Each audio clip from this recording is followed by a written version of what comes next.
you, Todd. I'll call the December 9th meeting of the Public Records Advisory Council to order. We have confirmation of a quorum, so I don't think we need to necessarily take a roll call at this time. However, as additional members of the council join us, we will certainly acknowledge their presence. So the first order of business today, looking at our agenda, is whether there are any additional items that the members of the council would like to add to the agenda.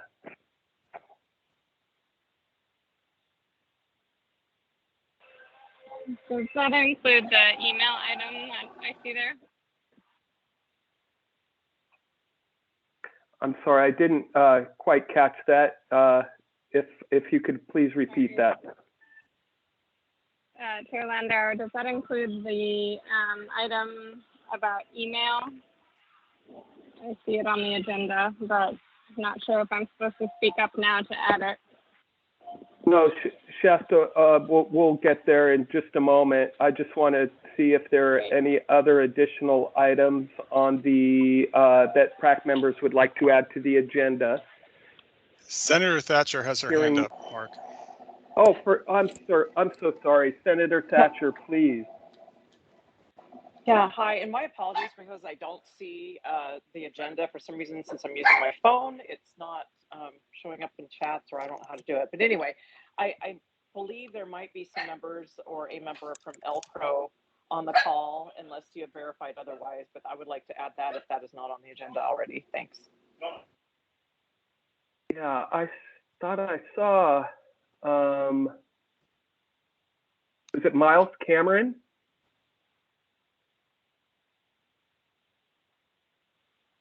Miles is from Ledge Council, but Melissa Leone is here, and I believe she's from LPRO, unless I'm calling out the wrong person.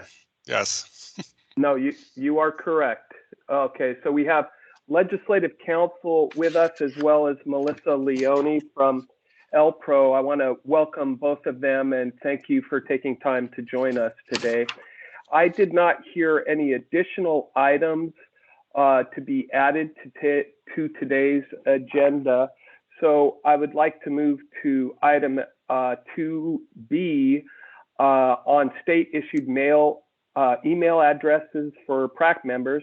Shasta, I believe you raised this issue, and I know you've had a discussion with Todd as well. I'll look to both of you to address the council on this topic. Thank you.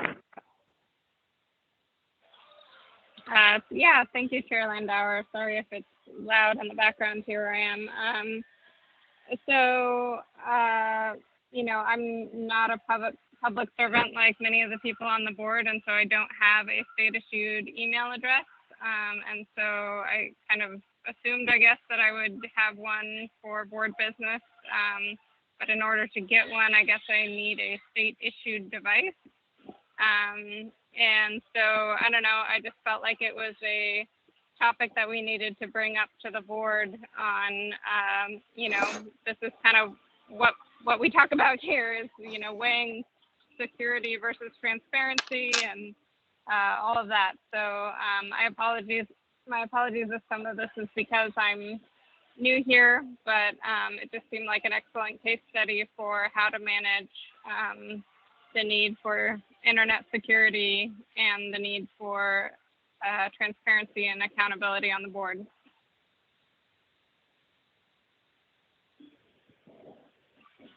So I guess the issue is, you know, just wanted to bring forward what people wanted to do. Right now I'm using a Gmail account. So folks are comfortable with a corporate owned account being the thing that a state board member uses. That's fine, I guess. But, you know, I'm curious what happens if public records requests are made for emails related to the business of this board. I see that Emily has her hand up, and Steve, please, you're on deck.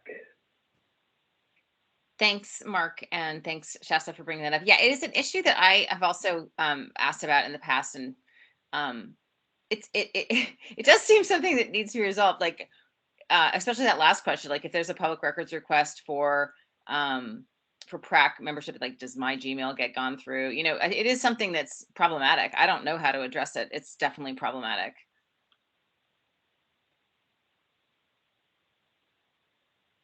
I think, you know, I don't know, is Michael here? Michael Cron? No. Okay, well, maybe Ty could probably speak to this, but it's my understanding and belief that, you know, a public discussion of public business by a public body, and we would be included in that, is a public record, regardless of whether it's on your Gmail account or on a state email account. In terms of enforcement, I think in most cases, we would be expected to, on an honor system, to go through our Gmail accounts and produce the requested record. But for simplicity's sake, you know, I think you could set up a separate Gmail account dedicated to just this business if you wanted to simplify things.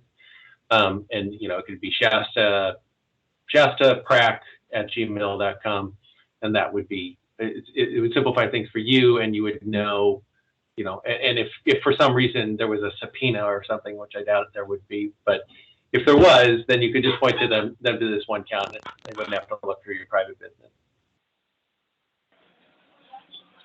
Thank you, Emily and Steve. Yeah, that's exactly what I ended up doing. So my email address for this board business is shastaprac@gmail.com. So I guess that's the solution for now. I guess I was just curious if there was any interest on the board of, I don't know, I just feel like there's a lot of issues that we would talk about on this board that would be inherent in trying to figure out this problem. You know, I don't know if we can invite in the CISO to find out why we need a security like that where it's tied to a device. You know, there's a lot of ways in the security world to manage this problem. Like you could have a portal through a web client. And I don't know, there's other ways to solve this problem that makes it so that it's still an email account that is managed by the state. But that's just kind of the issue I wanted to bring. All right, Shasta, thank you for this. I would like, if I may, Emily, your hand is still up. I don't know if you had intended for it to be. I believe that the order will be Todd, Adam, Tony, but I will say that I'm curious about what Adam has to say with the knowledge that he's at DAS, where many of these requirements emanate from. And so everybody sort of hold their powder, but I suspect that what we have is a technological security issue that's probably not going to get resolved immediately, but let's go to Todd first, please. Thank you. Thanks, Mark. Yeah, I was just going to give the tech update on my side about what I learned that led to me having to tell Shasta that we can't provide her with a state-issued email address, because many of you, especially those who have been on the board from the start, have state-issued email addresses, and ironically, most of you don't use them or haven't accessed them in any way, shape, or form. So generally hasn't been an issue, and thus, because of that, I did not know until I inquired for Shasta that the Secretary of State, who hosts our system, has gone through like 2 upgrades since the PRAC started, and it's the current state of their system that doesn't permit people to get state-issued email addresses without having a state-issued device. Now, the office is in the process of transferring over to IT support from DAS, and so perhaps Adam would be able to tell us that DAS offers a different system than SOS, or that we're in the same boat when we go over there, because of course, once DAS is supporting me and I continue supporting the PRAC, we will have their services available to us as we move forward. Thanks, Todd. Yeah, I was just going to reiterate a lot of what Todd just said. Part of the issue we're running into is basically a 2-factor authentication. So for basically any state-run email address to get into it now, for the first time, you have to both log in on your device and log in on a state-issued device to make sure you can get access to it.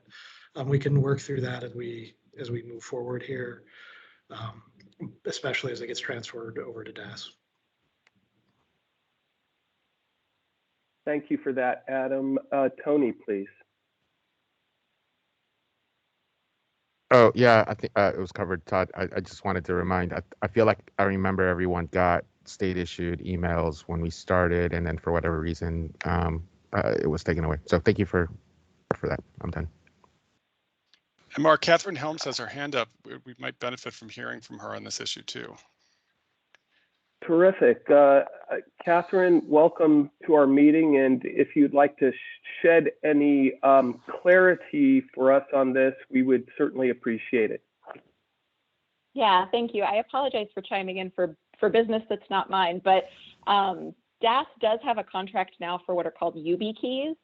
It might be that with the transition over to DAS support, there's actually an additional option for two-factor authentication here. So I'm not sure what Secretary of State is capable of, but I do have confirmation that we have a contract in place for some additional two-factor authentication options for when the agency moves over to DAS. And I'll just quickly chime in. Thank you so much, Kathy, again, for helping us understand this and that there may be a pathway forward. For those of you who are interested in receiving a state-issued email account, I'll say just quickly for myself, I've been using my personal email account, and I just, honestly, I store everything into a file. So if there is a request, I can retrieve those pretty quickly. So I think that there are ways to manage this, and it just all is probably individual preference. Personally, I don't need another email account because all I will do is forget the password. So that's my issue.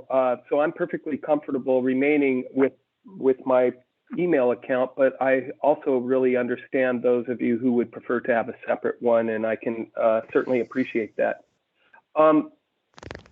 If I may, Shasta, is there any further discussion that you would like at this time?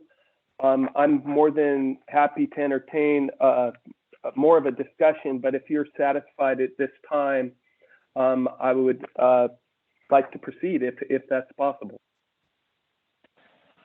Yeah, I'm happy to kind of proceed with the solution that I have right now. But I am looking forward to seeing what new options there is with the new administration under DAS. I did have a question. Was that when did that changeover happen, and was that part of the advocate bill or?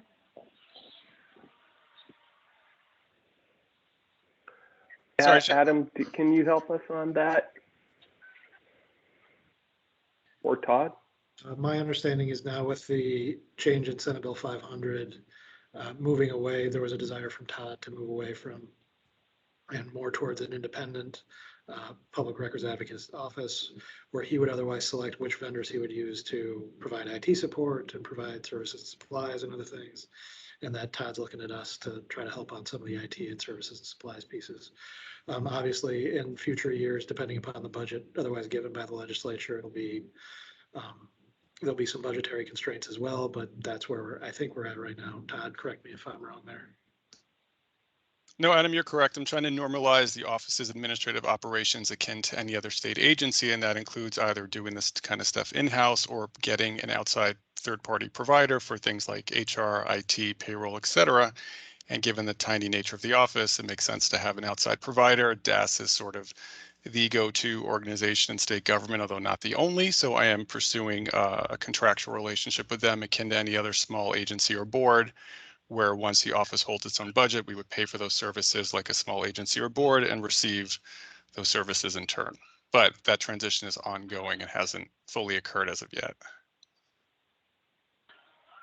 Okay, thank you.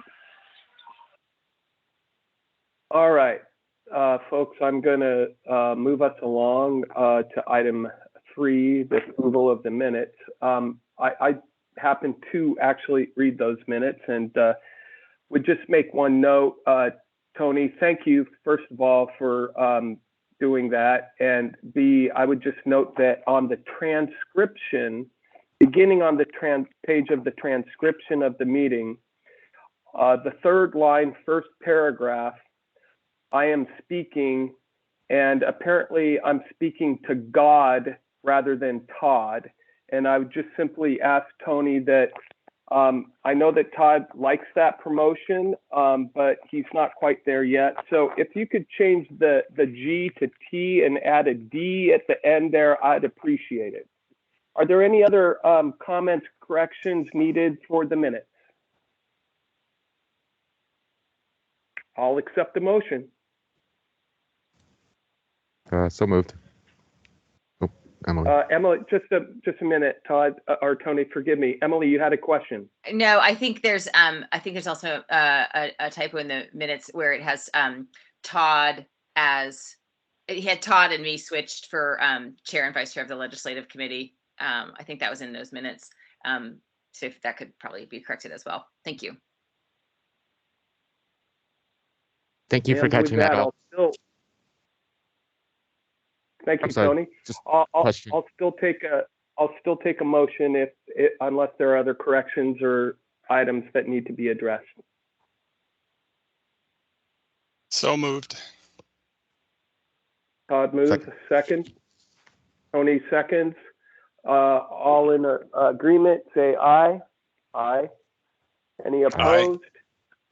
Aye. Any opposed? And any, Tony, did you have something? No, after the vote, I did have a question, just procedurally, but no big deal.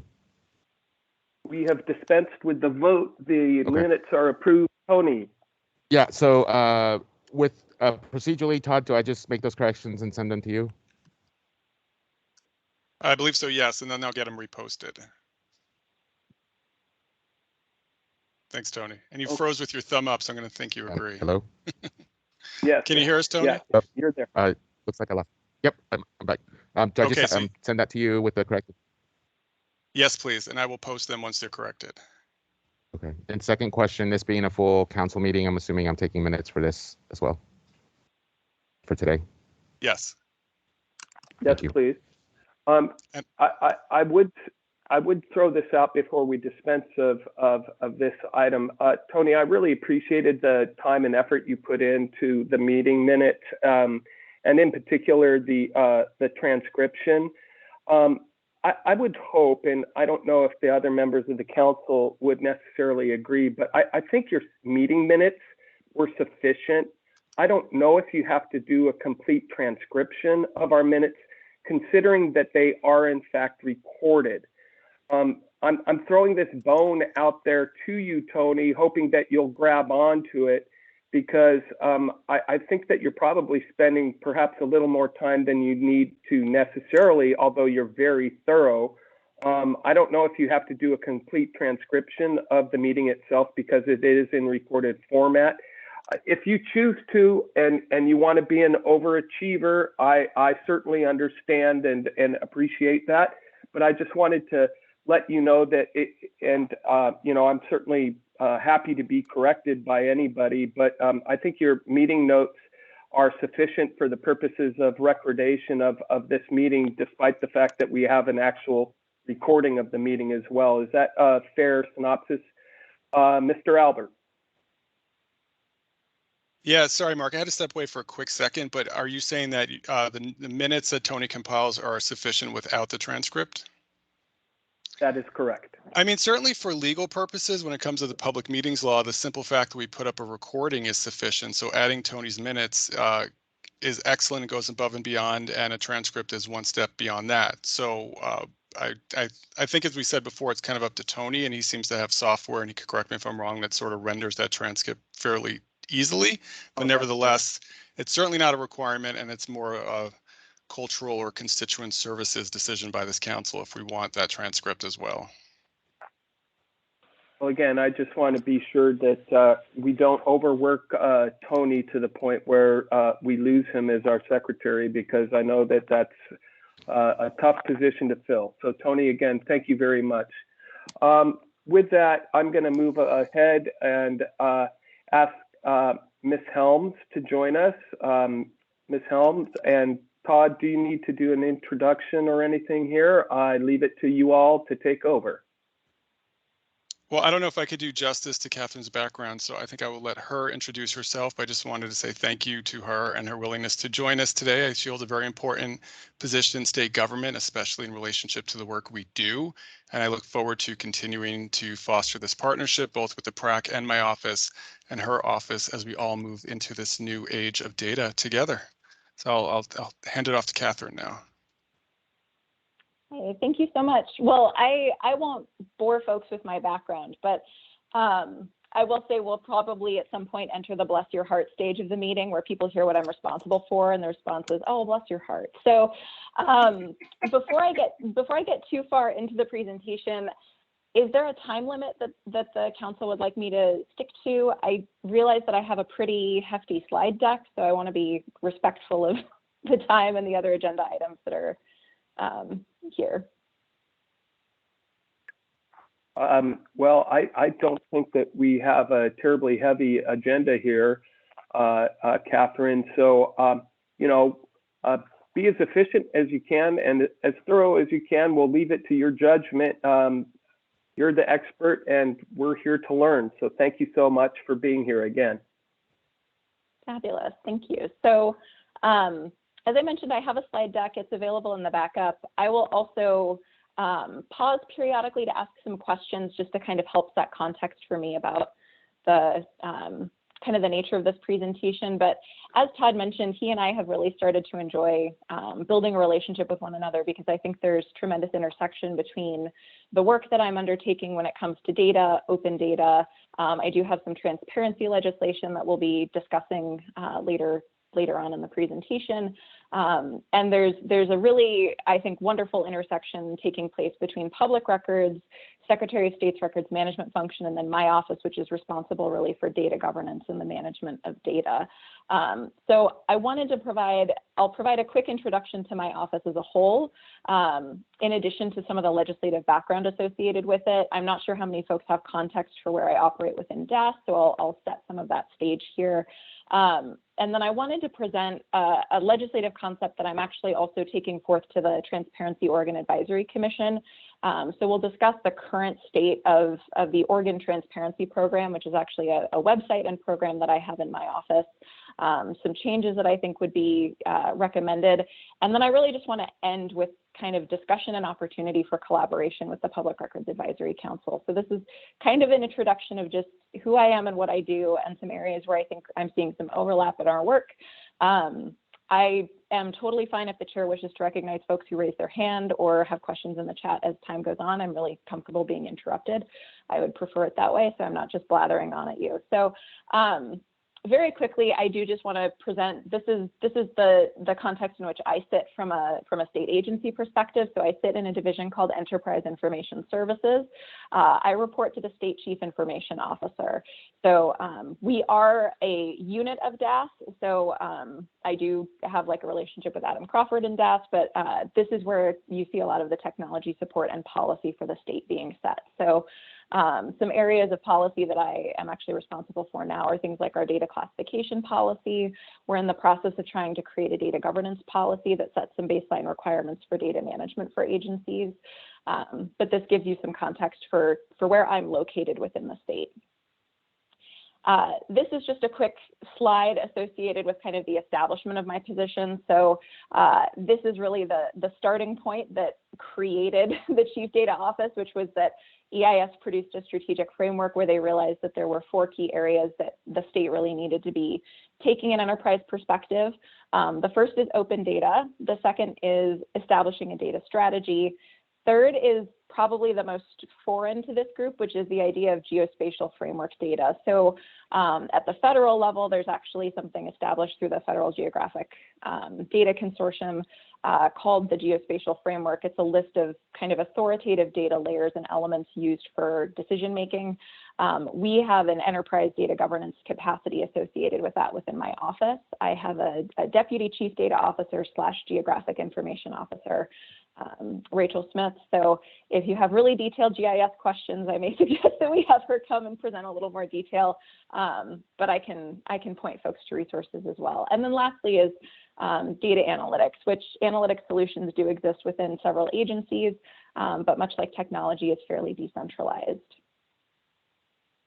So my role was created in 2017 as part of the legislative session. I joined in 2019. So my role was codified in statute through House Bill 3361 and is now Oregon Revised Statute 276A.350 to 374. As you can see from the previous slide as well, my primary responsibilities are really that statewide data strategy and policy. The bucket that I think is most relevant, obviously, for our conversation today is open data and transparency, and we'll touch a little more on some of the open data expectations that were established with House Bill 3361. I also have two other pieces of legislation that impact me. One is the Oregon Transparency website legislation, which is where you're going to see the legislative concept that I'm proposing or initiating a proposal for, I guess I would say. And then enterprise geospatial data management. So this is a data sharing mandate we have specifically for geospatial data. Again, I can provide some updates on that, but it's a large technology initiative, so I would suggest making it a separate agenda item, though I'm happy to answer a few questions today as well. So I wanted to pull from my statute just a few key pieces, again, just underscoring sort of what I've been asked to do and what I've been tasked with by the legislature and sort of what I'm beholden to. Specifically, the last two bullets under the Chief Data Officer expectations I wanted to share. So the expectation is that we will produce an enterprise data inventory that will be a publicly available data set. The expectation is that our first version will be published in April of 2022. I was also tasked with establishing an open data standard for the state. I know that I shared a link to our open data standard, but I'll also provide maybe as backup just a link to some resources as well that I will mention here today so that the council can review them and then that they're also available for folks who are interested in the meeting. And then there were also some sections around state agency expectations. I want to be clear, this is specifically to the executive branch agencies, so that's really where the purview of my authority and work lies. So they're expected to inventory data to provide to the enterprise data inventory, so that's a project that I'm really overseeing at the enterprise level. They're also expected to publish data according to our open data standard, which was codified in this statute. So we can answer questions about that. I'm happy to pull up the Open Data website as well to share some of the resources that are available. We launched the Open Data Standard in February 2021. We have a fairly long timeline of letting agencies appoint folks and then go through the process of inventorying data. So agencies are in the inventory process right now. And I see the chair. First of all, my name is Mark. It's not chair. So I want to make that very clear to everybody that please address me as Mark because this chair thing is making me rather uncomfortable and nervous. You can tell I speak to the legislature a lot. So I do the same, and that's what's making me nervous, right? As I'm not supposed to be. I'm supposed to be addressing people as chair. Catherine, I noticed on your last bullet, and this is something that's been sort of hitting me, I've been thinking about for some time, and it's largely due to Steve Sewell. Thanks, Steve. Integrating minimum requirements for transparency into the project planning and technical design for new information. Is this transparency by design? Is this sort of what we're talking about? I'm kind of looking to both Catherine and Steve because this makes sense to me. But I'm just curious, am I right? Okay, thank you. It's just, I want to make sure that I'm tracking folks. Thank you very much, Catherine. Of course. So Mark, your check is in the mail. So this is actually the full listing of how transparency by design is currently codified in the Chief Data Officer statute. It's not explicitly named transparency by design. I'm not going to read it to you, but I wanted to share that these are sort of the baseline expectations that have been set. I wanted to also touch on maybe some possible limitations or space where I think there's probably collaboration in our future. One is that if you look at, specifically section 2C, there's an expectation that data schema and dictionaries are documented and shared with the state chief information officer. So we've incorporated that into our technology oversight model as of 2020. I am awaiting a report to determine how many technology projects have closed out and submitted said data dictionary in accordance with the requirements. So I'll share that once I have that knowledge. But the other components are really still just expectations placed on the part of the agency, but there isn't really an expectation that Enterprise Information Services or my office establish guidelines for that. And there hasn't really been an oversight mechanism established here. So there's some space, I think, where we might consider either codifying maybe a larger vision for transparency or a larger vision for transparency by design. I would hesitate to recommend codifying technical decisions in statute just because the pace of technological change is so swift. But I have done a little bit of research onto kind of overarching principles of transparency by design, and I think there's some space there for consideration. I mostly wanted to share, since I knew this was a topic that's been coming up frequently for the committee or council, pardon me. And I wanted to share just currently what is already in statute. So there's some baseline expectations here around separating data from the application layer. There's also some baseline requirements around separating PII or private information. And then I see Steve's hand is coming up. Yeah, and we also have Todd Albert. We also have Todd Albert on deck. So Steve, please. Thank you. So I don't want to get ahead of you. This may be what the next thing that you're going to say, but I was hoping that if you could share with folks who don't know what schemata and data dictionaries are, what they do and why they're considered important as part of transparency and open data. Yeah, sure. And I actually, so what I have pulled up are a few different examples of data dictionaries and metadata. So another piece that comes up frequently, I think, is metadata, right? Which is, for all intents and purposes, data about data. So I'll be dragging a couple little browser windows over. The first is an example of what our current metadata standard for open data looks like. I will try to zoom in as well. This is a publicly available link, so I will also, if folks go to data.oregon.gov, you can click on the IT portfolio data set. But this is an example of metadata. This is fairly basic metadata. So you've got a description of what the data set is. We have some information about when it's updated, when the metadata was last updated. We have some analytics around use. We have coverage around the agency name who's responsible for it. So this is a data set produced within my office. This is really what we're using as an example data set for agencies as we start teaching them about publishing open data in accordance with our guidance. There's expectation that agencies will also document limitations associated with data and provide a data dictionary, which I'll bring over into the screen in a moment. We do have column level metadata as well. So that means for every column in the data set, there's also a description of what the data is and a date and time. And then as part of our data portal, there's actually an API field name. So this means there's a specific field name for folks who are utilizing an application programming interface or an API to call data or pull it from the system. So this data is accessible via API. It's also downloadable. There's some visualization capability endemic to this application. This is a tool called Socrata Open Data Portal. So if I were to bring over the data dictionary for this data set, with note that this is a very simple dictionary, and dictionaries can be hundreds of pages and hundreds of tables and millions of columns. This is sort of a baseline data dictionary. So it tells a user what data fields are represented, what information is contained within them. It should provide information about a data type and then acceptable values. There may also be others. I have our Altair All Claims data dictionary up as well that I'll bring over into the screen for kind of a more complex one. That's also available online through Oregon Health Authority. So I'm not sharing anything that isn't already publicly available on a website. You can see for areas where there might be a limit of accepted values, we've included that. We also, for our technology initiatives, have included that there are specific areas where budget estimates have a shifting margin of error depending on other values within the field.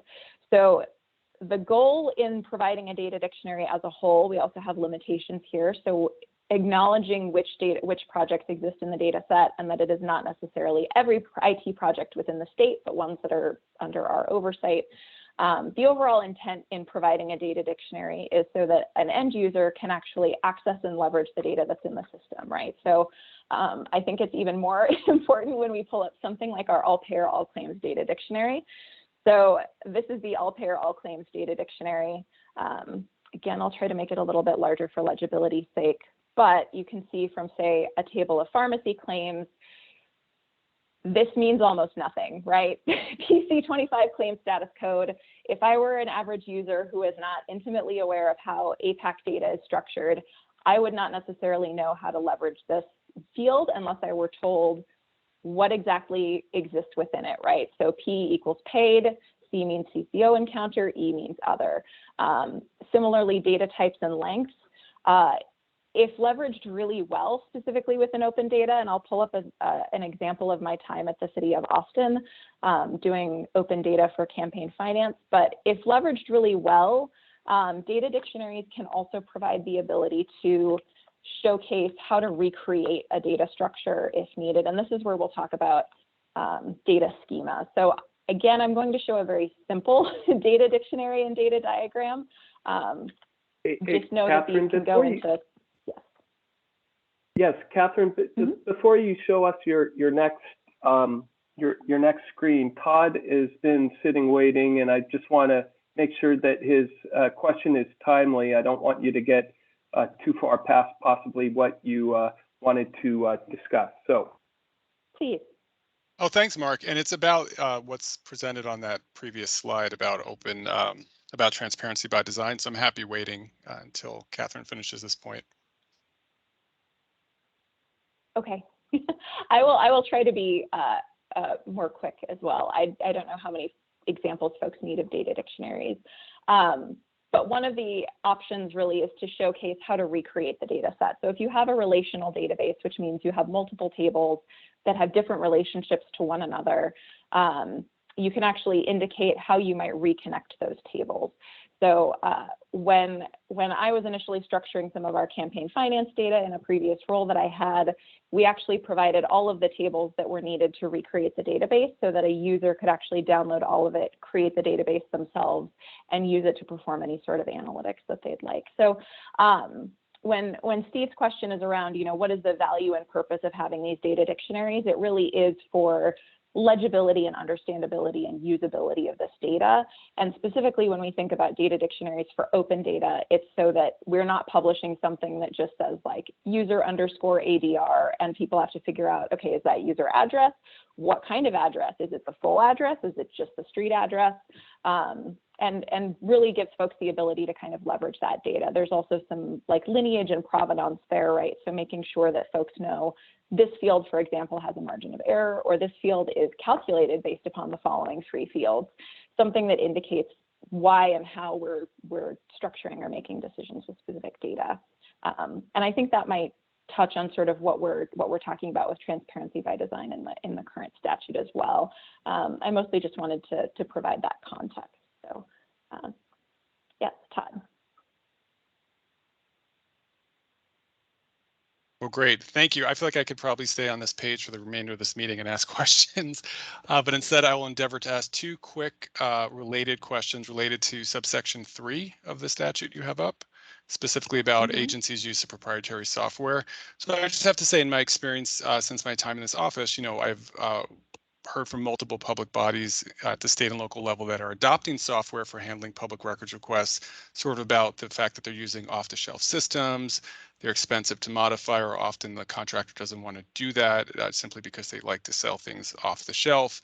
And so I'm just wondering, one, do all new contracts go through a review process that includes checking to make sure that like 3A here is met in the way that a contract would go through a legal review for other concerns? If you know. And just the second related question is, as an agency renews a contract with an existing vendor, like say they've just been using them for years, a contract comes up every so often for renewal and they sort of de facto renew it, are these new considerations being taken into account even for contractual renewals as well, if you know? So I'll be honest, I really don't. And I think this is where there might be a limitation associated with some of this statute. So the piece that I'm most familiar with is the requirement to submit the data dictionary, right? And I think one of the limitations here is that there hasn't been particularly strong guidance around, okay, well, is Enterprise Information Services responsible for establishing guidance that then is passed on to our procurement folks? How are we governing or managing or overseeing, like, is there standard contract language that we need to coordinate with DOJ? Those questions really haven't yet been answered. And then there are also some elements around, I think there's a note around like limitation or separation of personally identifiable information. We've actually, I don't know if folks have read the Secretary of State's audit about really a lack of cohesive definition of personally identifiable information. So one of the challenges that we're running into in Enterprise Information Services is that lack of Chief Privacy Officer role to provide some of that additional guidance and support. So I wanted to showcase what was in statute, but I do want to acknowledge that part of the challenge is that there's been a lot of limitations associated with how this gets implemented.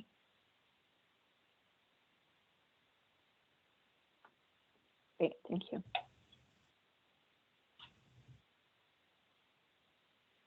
Steve. So Catherine, does that mean that with 3A and 3B, in terms of requirements on new information systems being acquired by state agencies, does that mean the limitations you alluded to? I suspect you'll say more about that, but does that mean that currently these mandates are not being enforced by anyone in particular? There is not a responsible party acknowledged to enforce them. So, I mean, it being under the Chief Data Officer statute, obviously, I think there's some natural assumption around what the CDO should be doing to make sure this is enforced, but there isn't an enforcement mechanism within the statute. And this is carved out in a specific section that is codified as information management by state agencies with expectations set forth for agencies. So this is a space where I think additional either language or legislation around transparency and transparency by design, and we'll get into that as well with kind of the proposed legislative concept, is we really don't have like a cohesive codified vision for transparency within the state, right? We have a public records law, which acknowledges that our records are a public good and should be shared. We have a Chief Data Officer statute, which acknowledges that there's an open data program that state agencies need to comply with to publish all publishable data. And then we have what I'll segue into next, a transparency program, which is a website. So I think there's some space here to create maybe something that feels more cohesive and also maybe has some clearer guidelines, right? Either requiring that Enterprise Information Services provide guidance, or that there be contract language and procurements, something along those lines to make this enforceable. Thank you. Mm-hmm. So this is really the meat of the conversation today. I'm sorry, Catherine. I do have a question, and forgive me, because when I grew up with an abacus rather than a calculator. So I want to just acknowledge the fact that I was before digital stuff came along. I want to ask you whether or not this data that we're talking about is sort of a universal language. And forgive me, because I really am not a technology person, right? But we have all various state agencies that have various computer programs that may or may not talk to one another. I suspect the latter is more true than the former. But is this data, I know it's computers are based largely on binary factors and so forth. Does all this work the same way? Meaning, I guess, is the same data in one computer going to be the same as the other?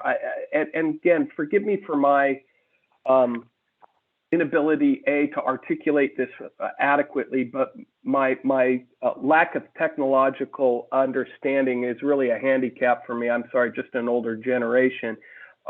can you help me understand how different programs or computers or what have you, how this all can be coalesced? And the reason I ask is actually sort of a leading question in a way, because I represent local governments. We have some other folks that represent local governments. We're not necessarily, well, we aren't required to do this, at least at this time anyway. You know, I'm just curious whether or not, if local governments were required to do this, would it be the same kind of language that the state is providing? Help me understand that a little bit. And again, I apologize for the rudimentary and parochial question, but I'm just trying to understand. Thank you. Yeah, and I'll try to be fairly concise. What I will say is that there is something called structured data. So that would be a spreadsheet, a table, columns and rows. There's something else called unstructured data, which might be a transcript from a conversation that you apply language processing to, or an interview that an ethnographer codes. So if you think about maybe filling out a form on a website, right, and it won't let you put in number, or it won't let you put in alphabetical letters where there's a date, right? That's all data validation. So that flows into a structured data system. And then if you fill out, say, a paper form for the exact same benefit or service, that's really still considered unstructured data, right? Because it's not going into that table of rows and columns, it's living as a document in a record.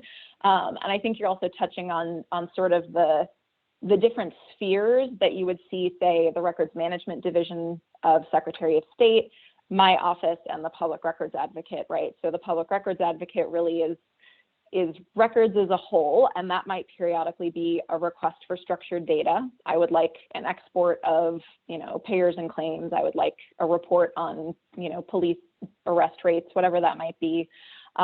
Records management is really focused on that unstructured content. So you're looking at documents.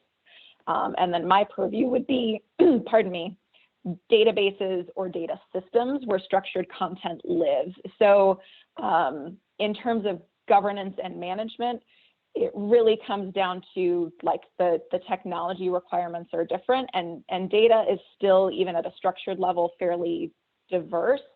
I'm trying to think if there's other kind of touch points that I need to address here. I will say data rapidly, because of the architecture involved, gets incredibly complicated. So when I think about open data, or when I talk about open data, for example, the sheet that you saw of our IT portfolio data set, that does not exist organically on its own within our portfolio management tool. We had to go through the process of looking at what reporting tools were available to us, identify columns that might be valuable to someone who wants to learn about IT portfolio data, and then publish essentially a view of that data. So open data does have a curation process involved. You'll also see that curation take place maybe for privacy reasons, right? We need to suppress this person's name, but we can provide an age range, something along those lines. But you're talking about what could be millions of rows or hundreds of tables. I have worked in systems with data dictionaries that were in and of themselves 500 pages long, right? So the complexity of getting from data to consumable report really can't be understated. As technology gets better and as we recruit for those data literate skill sets, reporting gets easier.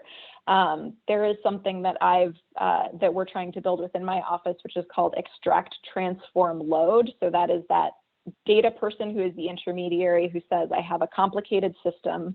I need to extract, transform, and load that data to another system. And that's really how we're trying to augment and provide additional support to state agencies in the publication of open data in the future.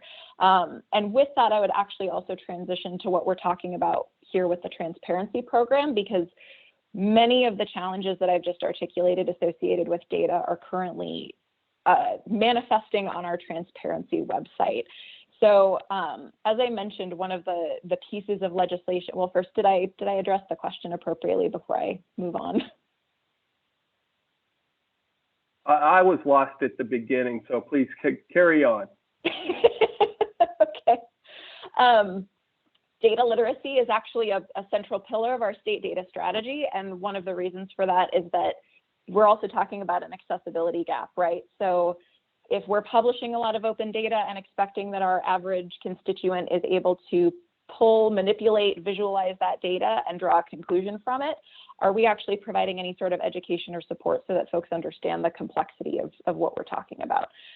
So that is something that is underway in my office as part of our strategy, is that awareness, right? That we're talking about a digital accessibility gap. We're talking about maybe some training and support. This is a very specific and specialized area of literacy.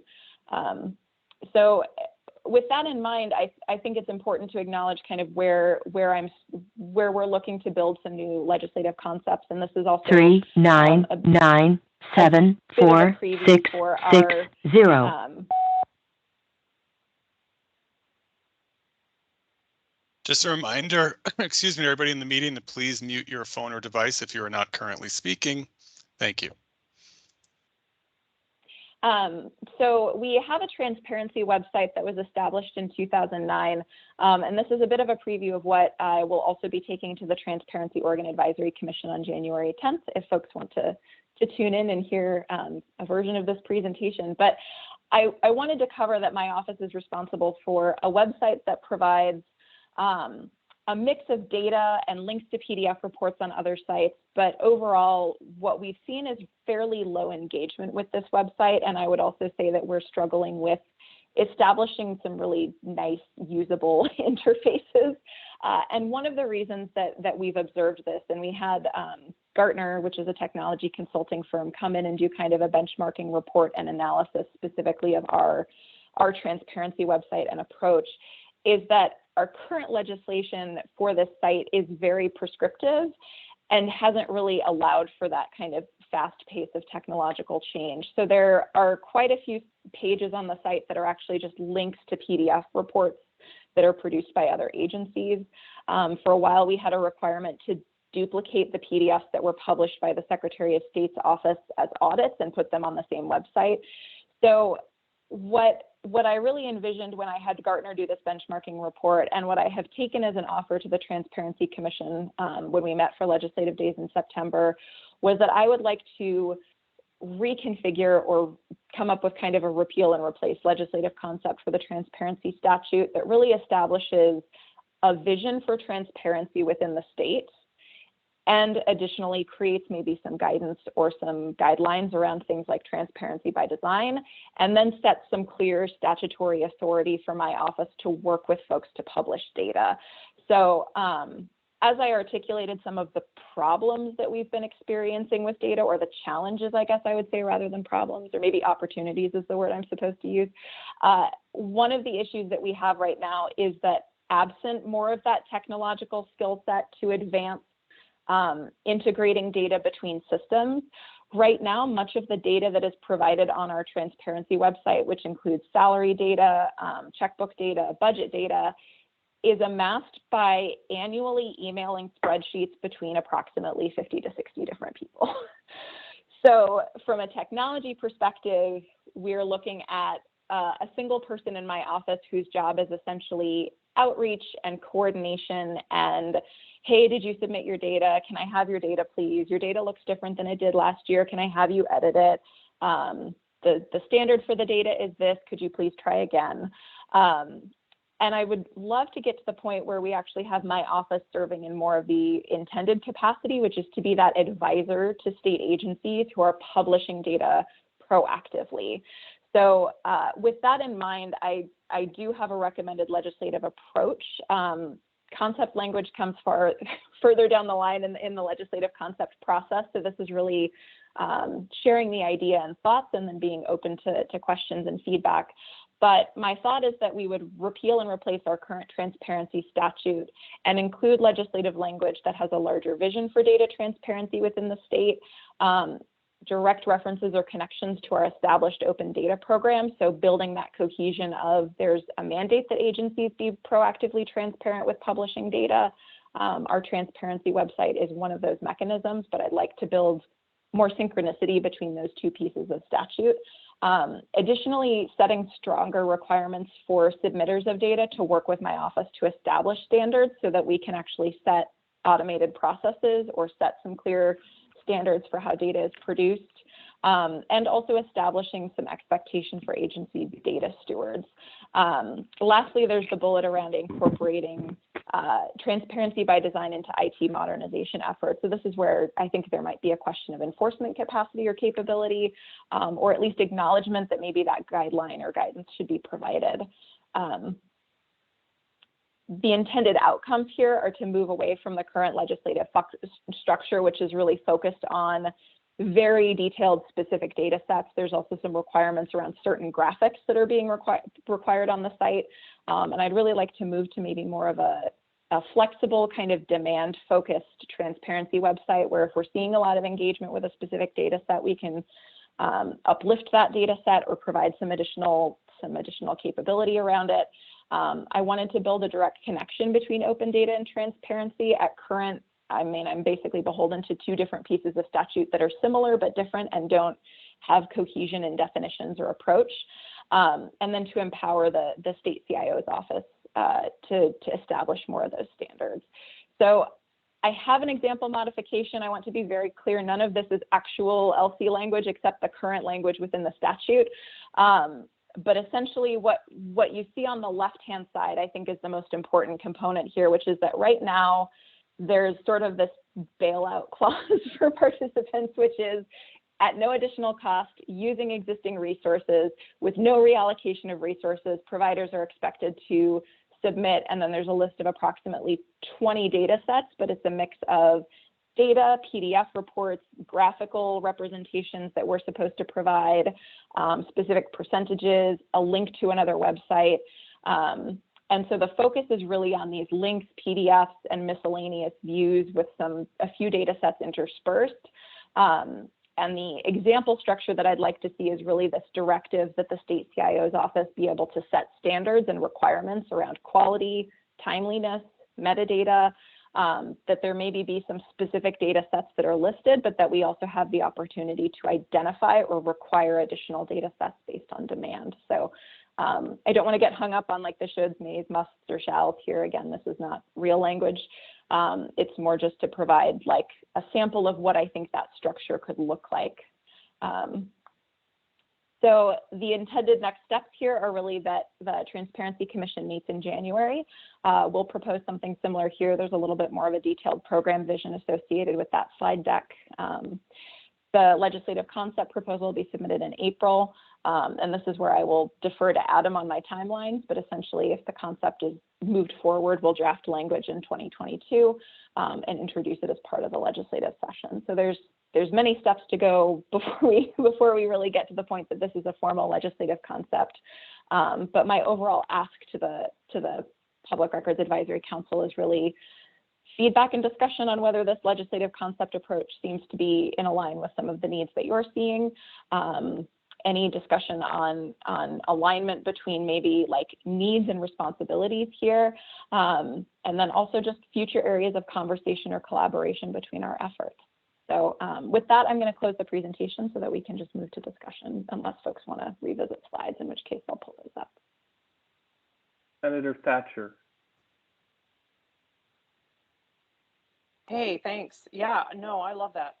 Just some of you may or may not know, I was there when 2500 was passed, and one of the reasons that little clause was in there is that's all we could get through. We had to have that agreement, or we wouldn't be able to get anything. So I'm very glad that we're going to maybe move on from that standard, because that does really limit the ability for well, actual realistic and useful data to get out to people. And that's, I think, some of the reasons. Yeah, you spelled it out pretty well, Catherine. But anyway, I just want to say thank you. And I think we do need to look at that and become more flexible and be more useful and able to provide this information, become best in class again. We were, when this first came out, we were best in class, and we've fallen behind. I think that might be some of the limiting, the problem with it. So I think we really need to look at it. Thank you. Thank you, Senator Thatcher. Steve, I saw your hand up. Yeah, thanks, Catherine, for that really comprehensive presentation, and thank you. I'm really glad that the legislature created your position and that someone else selected you for it in particular. I'm speaking as some of you may know, I'm an editor at USA Today, and specifically my Metadata editor. So I have an outside interest in this topic. So forgive me if I go on at a little bit of a blank here, but I worked for many years at the Oregonian previously, and so I'm quite familiar with the Transparency website. And I think it does have a number of really high value data sets, particularly like the expenses, the line by line expenditures data. That's really useful. There's data on business registrations, things like that. There are also a lot of data sets on things like the location of every boat ramp in the state, which is, interesting, but not of great utility to me as somebody looking to cover the news. So oftentimes when we're talking about acquiring data, structured data, it will be in the form of a public records request. What an agency considers a high value data set that they want to put on the internet may not be oftentimes what I consider as a consumer or as somebody, a researcher, what I want to acquire. And two impediments I wanted to mention there. One of them is in terms of the use of proprietary software. Many of us have encountered cases where an agency will say, our hands are tied, we'd like to help you, but there's no export function for this data. It just wasn't designed that way. So that's something that seems like should be addressed proactive, in advance. And then the other one is going back to your discussion of data dictionaries. There are a couple of reasons why I find a data dictionary really useful. One of them is like if it allows me to know everything that's in there, not simply what the agency determines to be worth divulging to me. And second, when I go to make a request, it makes me more capable of making a narrow, targeted request and understanding, if I understand the structure, then I can work with the agency to simplify my request. Maybe I don't care about 59 out of 60 tables in the database. I only care about this one, but it's easier to have that discussion in a meaningful way that reduces costs for everybody.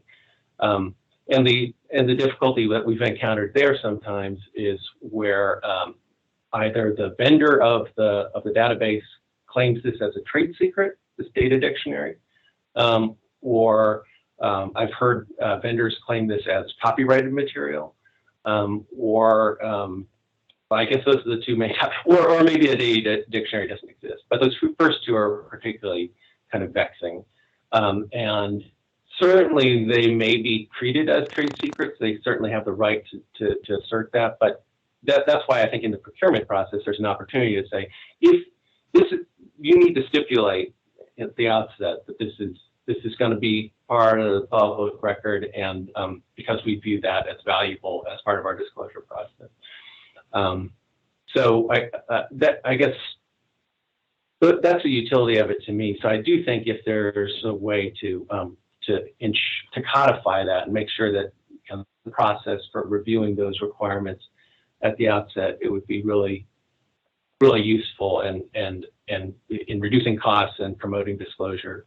And so I guess I'm supportive definitely of your efforts in that regard, and look forward to talking further about specific legislative concepts.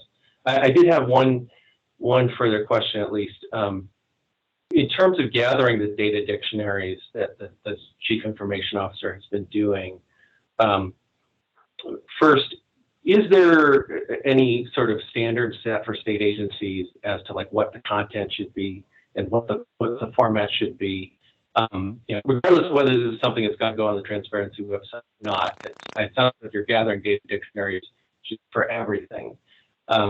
Is there some sort of standard set for that? And does that include things like specifying which fields contain personally identifiable info versus which do not? And secondly, is there any provision for making these data dictionaries that the CIO has collected, sharing those with the general public? Yeah, so we have established some baseline data dictionary standards. I'm actually happy to share a copy of it. It's a fairly short document, but it essentially articulates that per the requirements of ORS, blah blah blah. It does include some minimum required elements for a data dictionary, and there isn't necessarily a requirement to flag PII or private information. This is something that I think will require maybe more support from kind of a chief privacy office role as we start to think about advancing that as well, specifically because we currently don't really have that cohesive definition. However, there is also a specific note that Enterprise Information Services is intending to make data dictionaries public. We aren't yet in a spot where we've actually implemented the technology, like the content management system that would allow us to publish that content outside the firewall. But specifically for data dictionaries that might be classified in some capacity, so maybe they provide critical information, there's some concern around cybersecurity threat, whatever it is, the agencies are expected to provide a redacted data dictionary that could be made publicly available. So that expectation has been set with agencies. We've really only, for maybe the last 3 months, had a few technology projects that have closed under this new guideline. So I'll have to look to see how many dictionaries we currently have received compared to projects that have closed. We just haven't, I frankly have not gotten to the point where I've implemented the technology required to publish the content publicly, but that is the intent, and is the intent that has been advertised to agencies as they provide this information. And just to follow up to that, what you mentioned redaction. What in a data dictionary would require redaction? So if we're talking about something that is maybe like highly critical information, in the event that someone was able to hack into a system, could they use that dictionary to download, say, like information on a survivor of domestic violence, right? So that would really be the context in which we'd consider it. I've been working with our cybersecurity services division and essentially said we need to come up with standards under which a data dictionary itself, so not the data within the system, but the data dictionary itself would be considered level 3 or 4 information. And so far we haven't had agencies reach out to avail themselves of that feature, but essentially it was, you need to contact cybersecurity services and the chief data officer if you believe you have a data dictionary that meets those requirements, because we do want to make sure, are we talking about maybe suppressing a few specific primary keys or a few specific tables that are direct pointers to highly sensitive information that from a security standpoint would represent like threat to life or limb, in the event that data were released or hacked or pulled from a system. But as I said, we haven't had an agency articulate that yet. So we'll have to wait and see kind of what agencies are arguing. Like I wouldn't consider a trade secret level 3 data unless there was some other specific reason why release of that data actually represented a threat. I mean, I guess if you had a database and one of the columns in it was name of victim, it's this, again, the data dictionary does not contain names of victims. It just is identifying the fact that the agency retains names of victims, and this is the name of the field. You're saying that field, the existence of that field might be suppressed? So I'm not yet sure how we would handle it, frankly, because it hasn't come up yet. But the main concern would be, is there enough information in a data dictionary that would allow someone, if they gained unwarranted or intruded into the system, to like effectively pull a report, right? Because there's a concept called security through obfuscation, right? So the idea that I got into the system, but frankly don't understand the field names that I'm pulling, so I'm just going to try to grab everything and see if I can make sense of it, which is very different than I'm able to actually target a specific field or a specific table or a specific region within a data system to access that information. So it hasn't been a challenge yet. So okay. Well, let's hope that continues that way. So the I guess the last feedback that I would give is just there are certain data fields, in state databases and others, like narrative fields, where basically the person who's filling out the record can enter, as many words as they want, say, describing the incident, like if a police officer's doing a police report, or describing the inspection if somebody went to inspect a nursing home. So it's kind of free form narrative. One of the things that we encounter that's highest cost is the cost of reviewing those types of fields, because they can include, the inspector could have included the names of, an abuse victim or something. And there's no way of knowing without some human eyeballs reviewing that.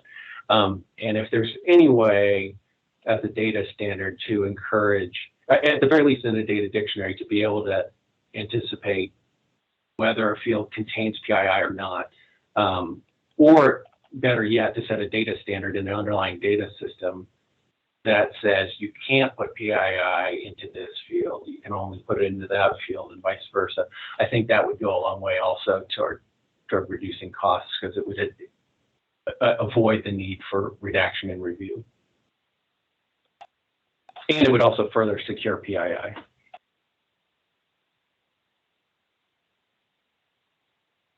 Thank you very much for entertaining my lengthy questions. Of course. I'm just thankful that somebody around here understands this stuff. Are there any other questions from the members of the PRAC at this time?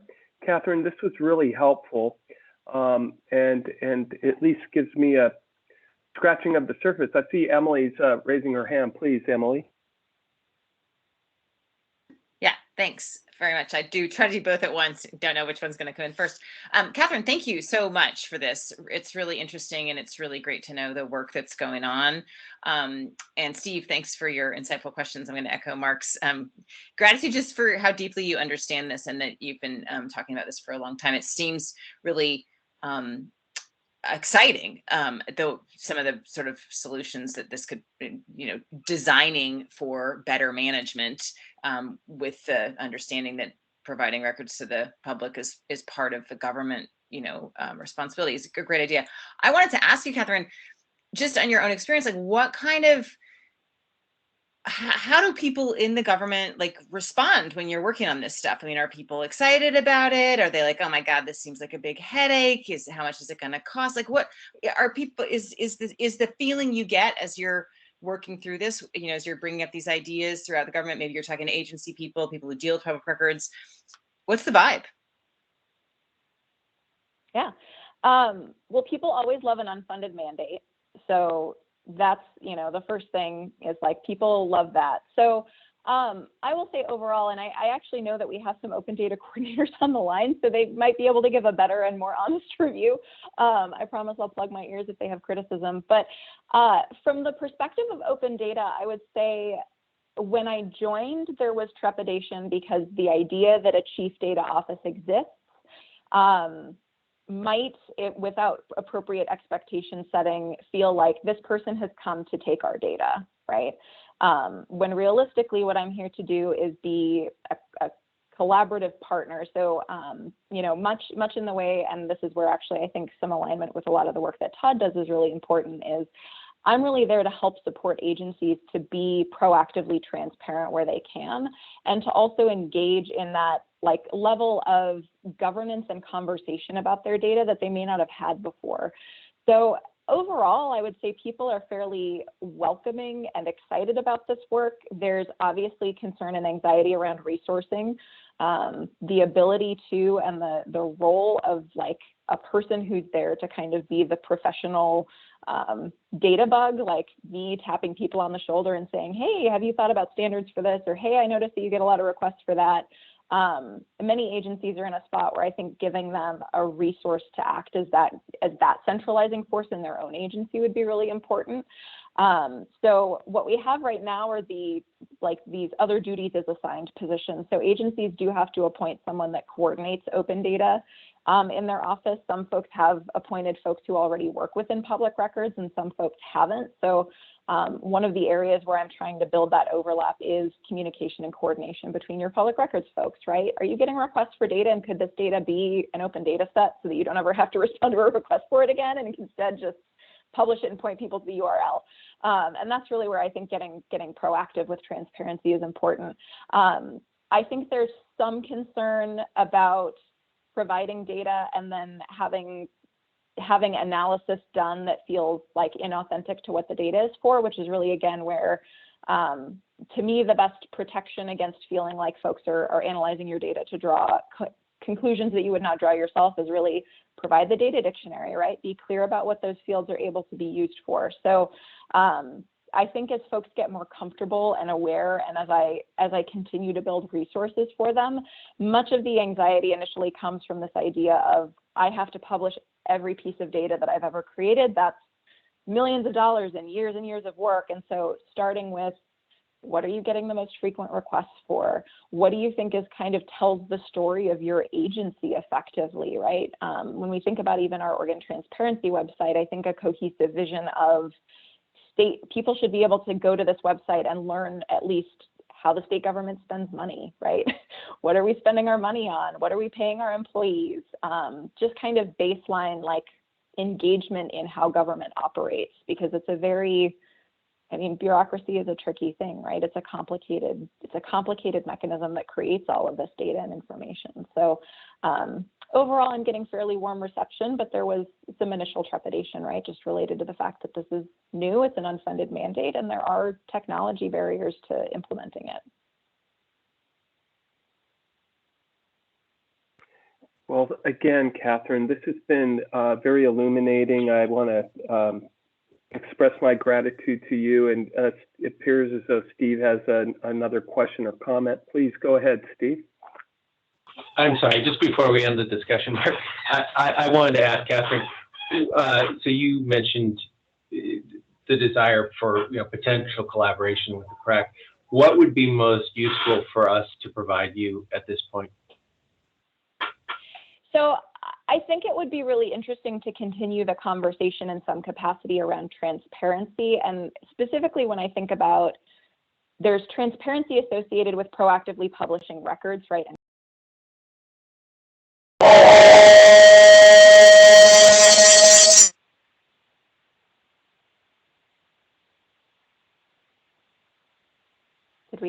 Did we solve the echo? My apologies.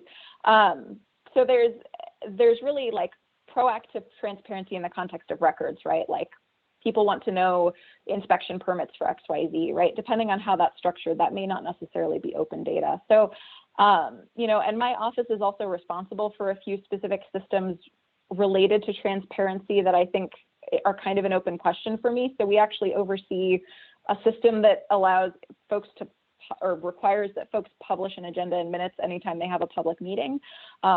So whether that's really the authority of my office to be responsible for holding all of the agendas for public meetings might be a good question. But I think overall, having this conversation of transparency and maybe thinking about opportunities for collaboration and really being aware that we are within the same bubble and kind of like different overlaps of the Venn diagram. So I think in terms of support, it really is that continued engagement, maybe in conversation around transparency and what that holistic view looks like that uplifts the work that Todd is doing through records, uplifts what I'm doing through open data, probably brings in additionally like support from records management and enterprise content management if we want to get further in the whole of information management as a whole. So that would be the ask. Again, Catherine, it sounds to me as though we may want to invite you to come back sometime in maybe April or May timeframe to perhaps update us on your legislative proposal. That it appears as though you're looking to move that in 2023, and I'm sure there are going to be some folks interested in that, particularly Molly's cat. Nevertheless, as you can see, nevertheless, I I found this to be really helpful. I'll still confess that I maybe understood a third of it, but it has helped me quite a bit. And I'm just, as Emily said, I'm really happy that Steve is here and was as engaged and thoroughly understands this stuff that he can ask some actual detailed questions, whereas I largely wouldn't know where to begin, admittedly. So, Catherine, I appreciate again your willingness to join us today. I hope you'll be willing to come back and visit with us. And I also hope that you'll be willing to reach out to Todd if you believe that you have some new information that you would like to share with us, or if you feel that there are some additional partnership opportunities that may exist. I'm certainly all ears and would love to hear back again from you at a not too distant future. So thanks again for joining us today, and very much appreciate it. Are there any final questions or comments? I'd like to get us moving forward here. We have about 35 minutes to conclude our business today, although I don't think we have Michael on with us today, so we may end up dropping item number, I believe it was 6, or no, yeah, what was it? Yeah, number 8 today for a future date. But again, Catherine, thank you so much for joining us. Appreciate it very much. Thank you. All right, folks, with that, that was very helpful. And Todd, thank you for arranging that. At this time, we're going to receive reports from the legislative and non-legislative committees. I'd like to ask, we'll go in order of what's on the agenda here. Emily, as the chair of the legislative subcommittee, would you be so kind as to provide your report to the council? Thank you. Sure. Thank you very much. Hang on one sec, because I just need to pull it up. So apologies for the delay. I forgot I was first on the agenda.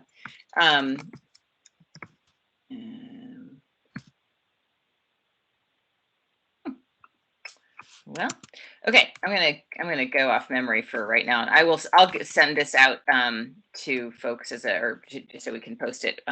But we there's a whole bunch of people who are on the main PRAC who are in this legislative subcommittee meeting. So please jump in if you want to add more things to what we discussed. But the long and the short of it is that we felt that costs was definitely legislative priority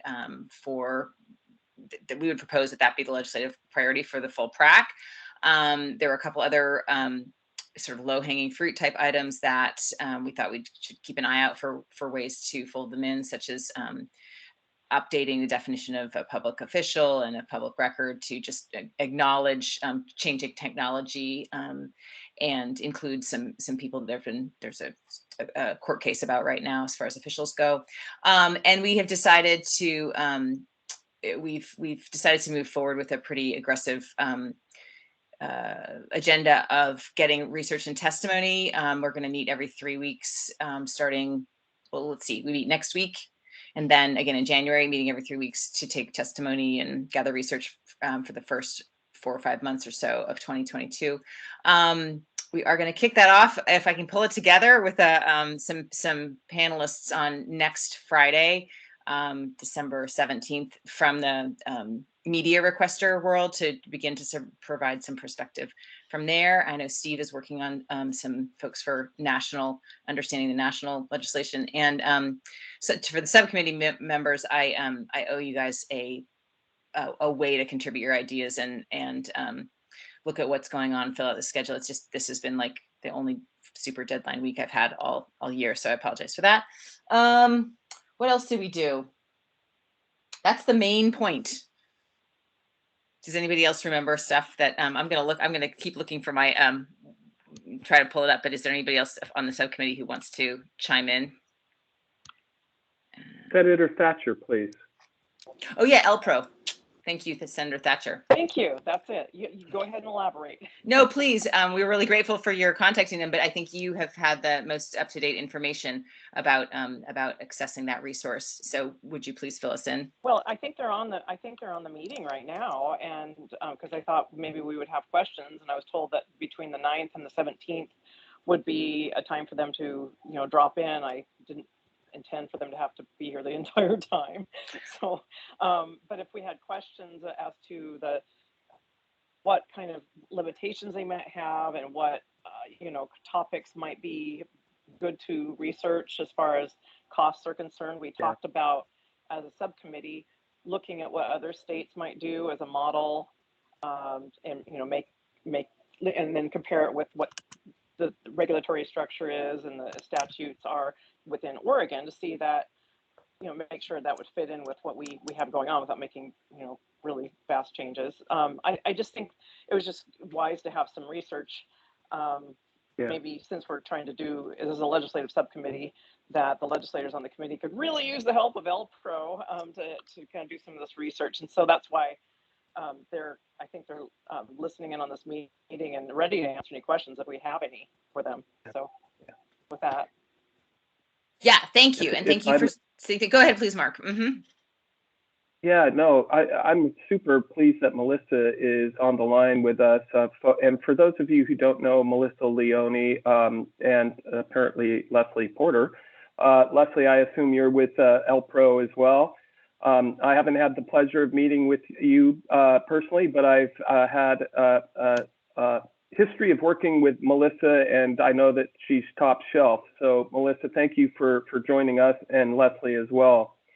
I happen to be a member of the subcommittee as well, and I think one of the things that we were discussing during our subcommittee is looking at other models that states use for the purposes of charging for public records. Okay, as you know, and are probably familiar with, Oregon does permit for the reimbursement of providing public records, but we're interested in, and please correct me, folks, if I'm straying off the ranch, excuse me, here, that we really wanted to get a sense for how other states are seeking reimbursement, or if they're seeking reimbursement at all, right? And how they address, for example, requests that have a public interest, like Oregon does, or whether or not it's for commercial purposes, so on and so forth. Emily, help me, save me, pull me out of the water here. You never need saving, Mark. But I just your comments had reminded me some of this, and I found my document finally. Some of the specific pieces of what we were interested in finding out what would be the best way to work with LPRO to get the kind of information we're looking at. But like Mark was saying, we were interested, there are some compilations out there of like different state laws around records and including the costs of records. So would it be useful, for example, in the way that you work in the LPRO office to provide that to maybe there some of them, they need to be checked to make sure they're the most recent laws, but do a comparison, do some analysis of what would have to change within Oregon law to adopt any other models that may be of interest. Just really wanted to know two things, what we could do to help, catch you up to what's already out there on public records comparisons to try to learn from other states. And then secondarily, understand how you operate. Ultimately, one thing we would like to understand is what would we need to do in Oregon, what would we need to change in order to get to a different place without predetermining what that correct place is, or if we need to go anywhere at all. Okay, so I'm Melissa Leone, I'm with LPRO, Leslie Porter also with LPRO, and we currently both staff the House and Senate Rules Committees. So public records fits within our policy buckets that we each have, although I will note that neither of us are experts in public records. You guys are much more the experts in this than we are.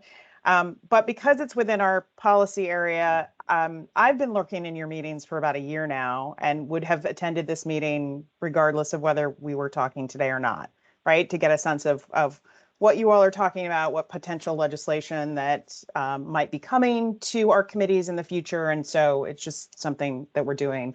You know, LPRO, we staff committees and task forces for the Legislative Assembly. We also do research for legislators, as Senator Thatcher has pointed out in your last couple subcommittee meetings. And so in this instance, right, we would normally get a request from a legislator. It would be assigned to an analyst, in this case, probably Leslie or I, and we might have some conversation with that legislator around what's the time frame for the request, when do you need that information, and if we have any questions about what's in the request. Because you've had a lot of conversations about what it is you're looking for, and I think Steve had some great potential data points that he put in the chat in last week's meeting.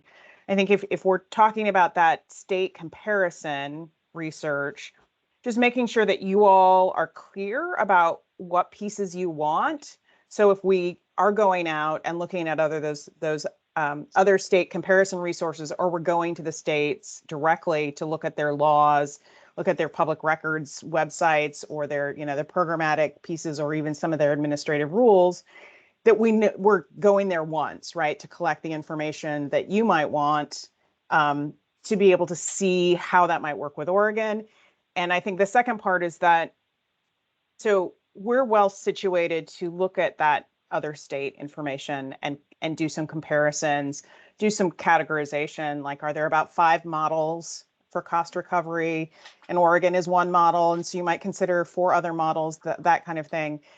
How it fits in with Oregon law is probably something that then we would have another conversation with Legislative Counsel as the state's attorneys, to the legislators' attorneys, to figure out how, if you, in these different models, if there are categories of things, are there any that might bump up against statutory or constitutional limitations, for example. But some of that might be, it might be hard to know those pieces until you all have had a conversation around what it is that you want to do. And then you start getting into the nuance of, well, then what will need to change and how that might fit into the existing statutory structure, or does it work for one level of government, but maybe it works for state government, but not local government, or in Mark's case, special districts, for example.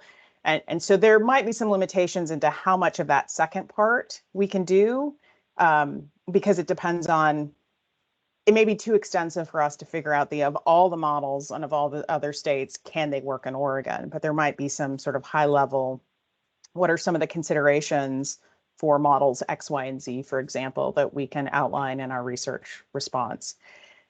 So timing wise, our focus from now until March 7th is on first special session and then the 2022 session. So realistically, as you all work to refine what it is that you want, next week or into January, I think that's still appropriate, because we likely wouldn't get started until March once the session is done.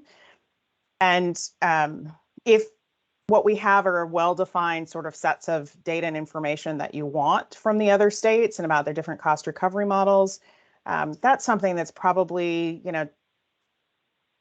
we could easily have you, I don't know, we haven't talked about this at all, but that's like probably 4 to 6 weeks in terms of getting some information, depending on how easily accessible things are on our schedules, right? So I think that fits in the timeline that you all were talking about in previous meetings, right? If you're trying to meet and to prepare legislation for 2023, some initial information that you can use to either, dive into one of those models more, or look at drafting a legislative concept. Some spring information from us in spring should still fit into that time frame. Leslie, am I missing or forgetting anything?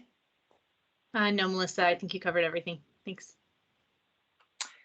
Thanks. Yeah, you anticipated my question, that's for sure. Thanks a lot. Very helpful. Well, I appreciate Mark's reminding you all that we do have session that we staff in one of the previous meetings. Well, we appreciate you showing up today with that session looming Monday. Yeah, thank you so much for taking time out of your busy days. I know that Monday's going to be a pretty, you guys are really busy. I don't know how you do it. So good on you. And thank you so much for taking the time to join us today. And perhaps in the future, if we do, Todd, and for those of you, if we do have other state staff, we might want to think about trying to work them up in the agenda earlier rather than later, so that they don't have to suffer through this. At least I'm not suffering, but I know perhaps others feel so. So it sounds, Madam Co-Chair, and as Chair of the Legislative Subcommittee, do you feel like you have the information that we need at this point? And I don't think we'd have necessarily a formal request forthcoming, or are we at that point? I mean, I think the only thing is, you know, we felt pretty strongly in the subcommittee that costs should be our primary legislative focus for 2023. And I mean, I don't know if we need to take a vote on that, but it would be, you know, probably behoove us to like hear from folks, especially who maybe aren't in the legislative committee, whether there's other things they just don't want to go by the wayside, or that they might also categorize as low-hanging fruit, besides the two that I briefly mentioned, that, you know, also to keep an eye out for. Yeah. And I would remind the council that we do have a working document for both legislative and non-legislative items, and that remains an organic document, if you will, meaning that it remains alive, at least in my mind. But again, to remind the council and to the members of the public here, the subcommittee on legislative issues felt pretty universally, if I may say, that we need to address the fee issue. That is the number one issue that we want to address, with the hopeful intention of having something that we can, shall we say, coalesce around for the 2023 session. That's going to take a lot of work, though, and I think we all recognize that, but we want to do this in an open, collaborative, and transparent manner, that all views can be shared and heard and considered. Hopefully, though, we can reach some type of a consensus. Melissa and Leslie, do you need additional information from us, or do we need to do anything else at this time? I just want to be sure that you have what you need. If you don't, I want to be sure that we as a council provide you what you need in order to get this work started at the appropriate time. So I just look to you to see if you need any additional information from us at this point, and if so, we'll endeavor to get that to you as quickly as possible. I think we officially need a request from either Senator Thatcher or Representative Power as to what it is that you want from us. I have a good sense from attending meetings, if, you know, in this meeting or your next meeting, you do any refinement to those pieces of data that you want. I mean, do you want all of those things that Steve outlined last week? Are there some parts of those things? Are there additional pieces of information that you're interested in?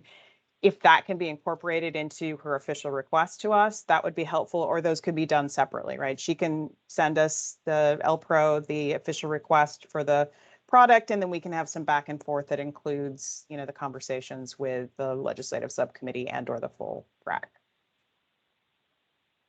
I'm going to, as a prerogative of the chair, look to the chair of the legislative subcommittee and ask that she work with I guess Steve, perhaps, in putting together sort of the data sets that we're looking at. If possible, it would be terrific if we can look at something by the 17th, our next meeting. But I also know that you guys have deadlines and real jobs and real families. And so I don't want to put you too far under the water spigot, let's just put it that way. But at the same time, I do want to be sure that we are moving forward on this. So is that a reasonable expectation? I really don't want to voice this all on you, but at the same time, I want to be sure that we're keeping this momentum moving. Yeah, I mean, I can't speak for Steve, but I always love to consult with Steve. And that would be my goal as well, Mark, to bring a proposal to our meeting next Friday, and just to go over it and finalize it, at least from the subcommittee, and then we can make that request to Senator Thatcher to share that with LPRO and move forward that way. That would also be my goal. So let's work for that. And before we conclude that, I just want to make sure that Senator Thatcher is happy with that approach as well. I am happy with that approach, and I'm happy that our esteemed LPRO staff has been listening in and knows what all this is about. So that makes it easier too. So I appreciate that. Thanks. Thanks, Senator Thatcher. And thank you to the staff. I would echo that as well. I very much appreciate you folks paying attention. Glad to know somebody out there in the world is listening to what we're doing. So thank you again, Melissa and Leslie, for joining us today. And my hope is that we'll have something in ink and on paper for you, or at least in electrons to you in the not too distant future. So thank you so much. You're welcome. And we'll probably both be in next week's meeting as well. So if you have more questions, we'll be there. Wonderful. Thank you so much again. I appreciate it. All right, we're going to go to our non-legislative subcommittee report. Todd, please take it away. Will do, Mark. Yeah, so we met for the first time recently, and I think we had a really good discussion sort of about what we could hope to accomplish in a practical way. What sort of nuts and bolts guidance can we offer, or what prerogatives we can move forward that would actually impact public records practices by public bodies as well as requesters. And with the recognition that a lot of our members are also on the legislative subcommittee, and the legislative subcommittee is sort of, going to be delving deep into fees and setting this aggressive agenda to get the work done, we sort of kind of kicked around ideas that we could hope to accomplish in the time that we had, and sort of, with the limitation on mostly being able to do these discussions in public meetings. What we did was we developed this, we actually came up with two things, one of which is a recommendation to the full council, and the other is sort of our guiding, I just have to admit somebody, our the guiding idea that we want to try to build on. And so let me start with that, which is we boiled it down after a lot of discussion about ideas to developing guidance on best practices and policies for public records requesters and custodians. That's sort of the overarching framework we're going to be moving forward on. And it's essentially, how do you best educate requesters and the public about the letter and spirit of the public records law? Now, obviously, this is it's in its putative form. We need to move forward on sort of fleshing this out. And so what each of us as subcommittee members are going to be doing is, between now and the next meeting, focusing on how to best educate requesters and public bodies on the law, what areas of research we need to do more work in to sort of understand what the needs are, and how do we bring these ideas to fruition, and which public bodies we want to have come before us to present on whatever topics of relevance we develop along these way related to this concept.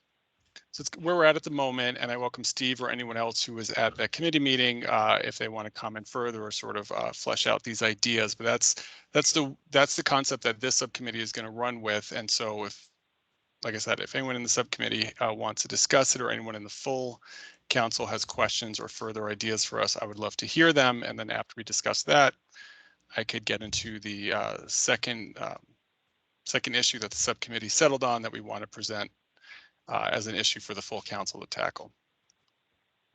I have a question. Emily.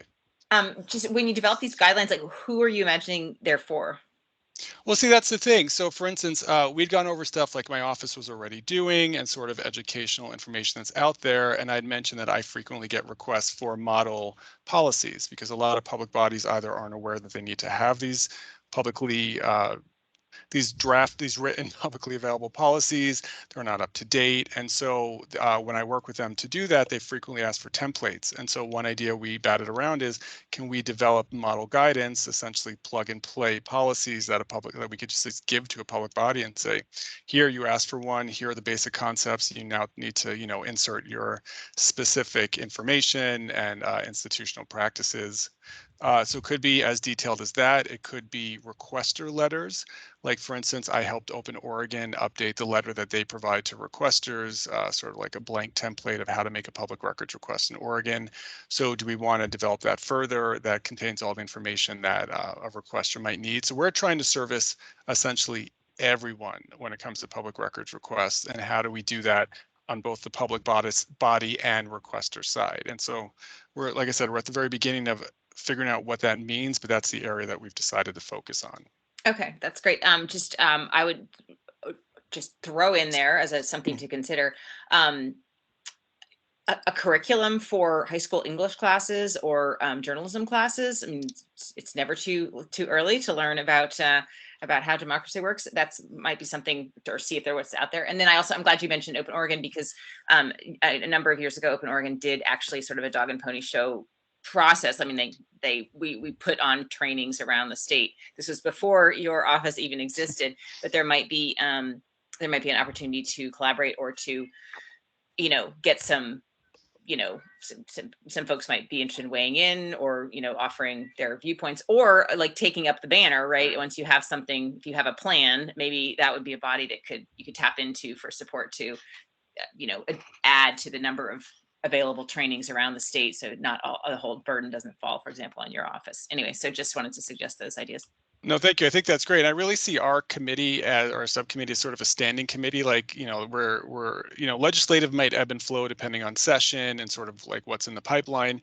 Whereas with us, we could have like a series of ideas, and as we, accomplish one, flesh it out, get it out there into the world, or send it off to the full council, we move on to the next educational piece or something like that. So I think there's always going to be sort of stuff on the conveyor belt. And it's just a question of what can we focus on now, and how far along is it in the build project? But yeah, I like what you're saying.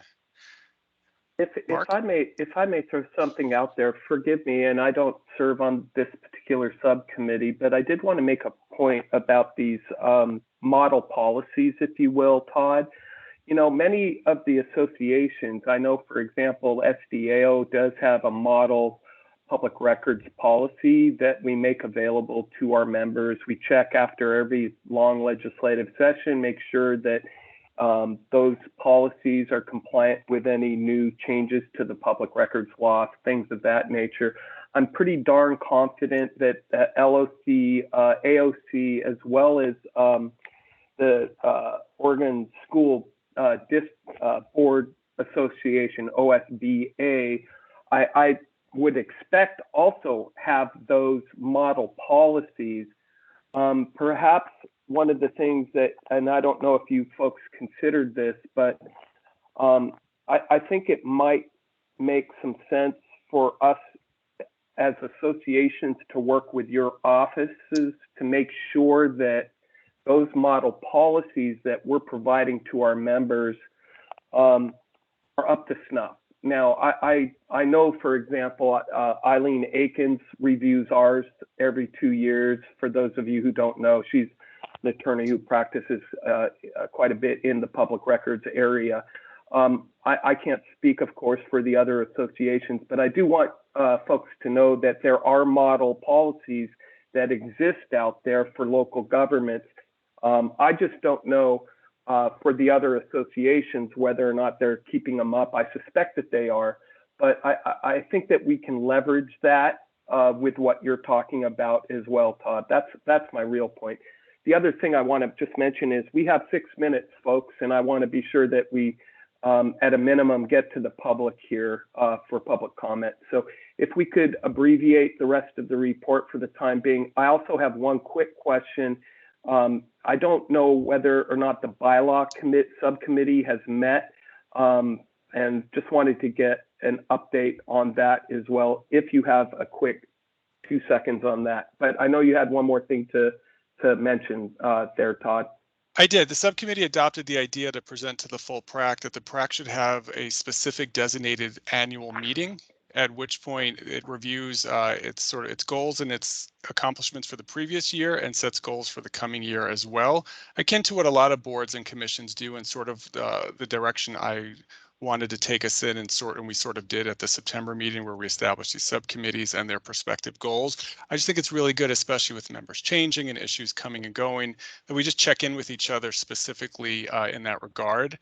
And I just wanted to put it out there, and no date was proposed. I think it's more for the full council or its leadership to decide, but essentially that we have a specific meeting, perhaps even a purposefully extended one, at least once a year for those purposes. Todd, as chair, I got to take prerogative sometimes, and I'd like you to place this on our next full PRAC agenda for discussion and hopefully approval and a date set for that particular meeting. Thanks, and Mark. If there are objections, if there are objections to that, I'm more than willing to hear them. I just think that that's it's a best practice for boards, and believe that we ought to try to follow what are commonly considered best practices. So I would hope that there aren't any objections, but I'm certainly willing to entertain thoughts. Great. I can leave my report there. I think that hits all the high notes. And unless Steve or anyone else wants to add anything, I'm satisfied with that right now. I don't think we require direction from the council at this point, but I defer to you on that point, Mark. No, I'm satisfied with this, but of course I'm always willing to be corrected by my fellow council members. So speak now or forever, at least until the next meeting, hold your peace. Do we need, sorry, just back to the legislative, I mean, it seems like we're all in consensus that costs should be the focus, but we didn't, is that, are we all, can everybody like also speak up on that now, or, and just to mention how we're thinking about it, Steve just put a note in the chat that we're kind of expanding from fees to the actual just cost of that service. So, but yeah, speak up if there's something else.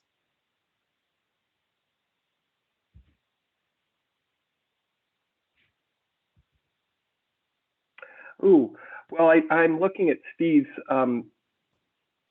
note here. I hope that we aren't. Oh boy, this is big. That's a big topic, Steve. My intent has been to talk about fees for public records.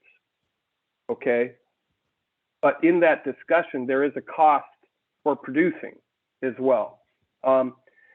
I think that those discussions will likely emerge as we get into more details here. But it's been my belief that what we're talking about and the complaint that we hear consistently is that fees can be a barrier to access.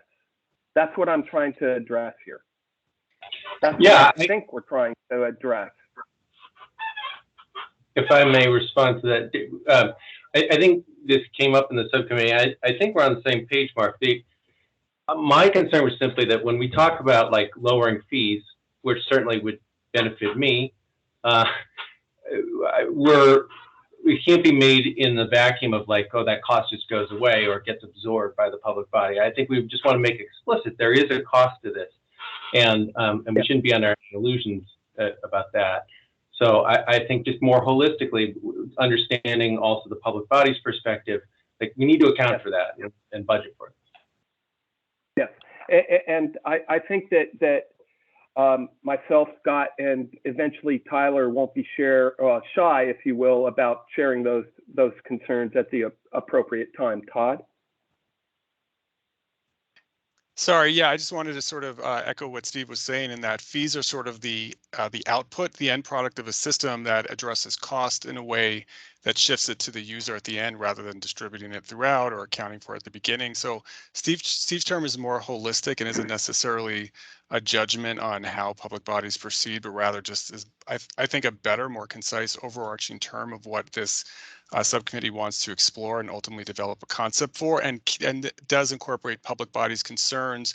And I think will keep us focused on that as much as the requester side, so we don't lose sight of the fact that these are real people doing jobs that have to be paid and have to, purchase systems and things like that. So I think it's a helpful way to couch these terms, but it, doesn't have to be ultimately what makes it into the legislation.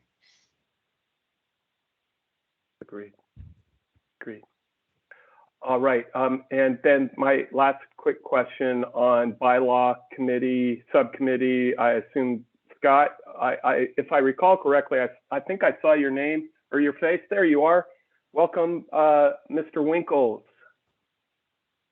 Oh, I have some drafts together. I haven't been able to pull the committee. I had to take some personal time, so I'm working on it.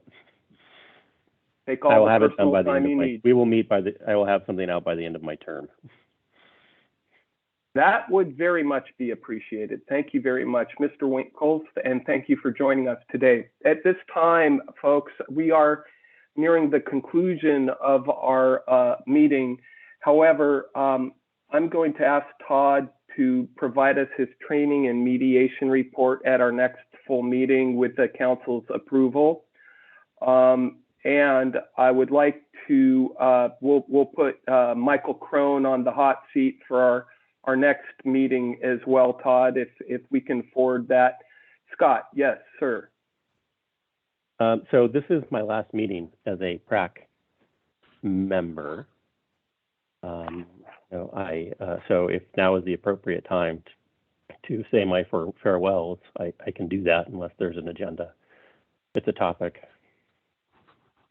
Well, let me, oh boy, now we're getting into a deeper topic, Scott. Todd, can you remind me, Scott, are you intending to serve until your replacement is nominated, or can you help us as members of the PRAC understand your intent? So it's my intent that this is my last meeting.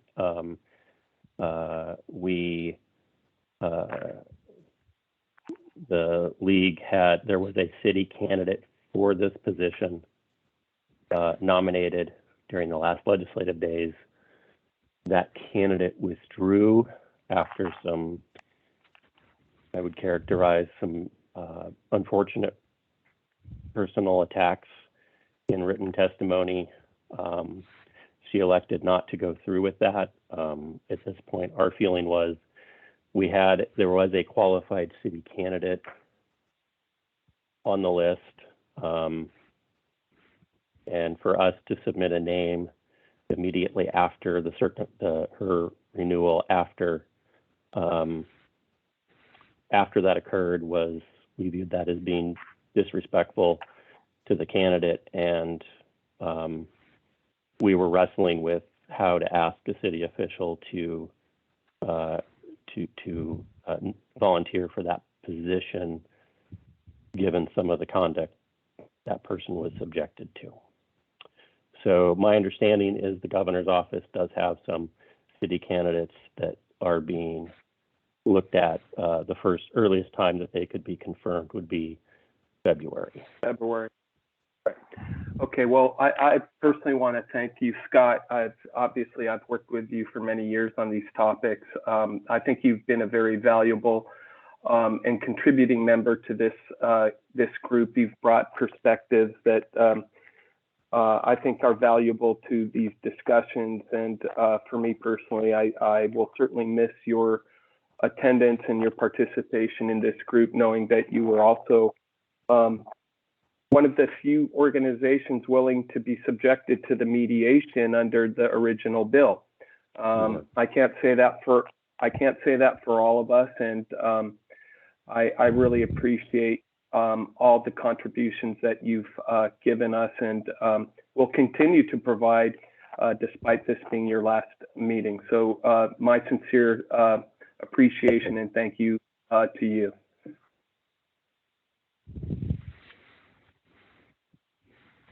All right. Thank you, Mark. Folks, Yeah, you bet, Scott. Thank you. Folks, at this time, we are probably at the end of the meeting, but I am committed to staying on and allowing time for the public to make any comments at this time. So for those of you in the public, if you would like to make some comments, we're excited that you've joined us and that you're willing to share some thoughts with us.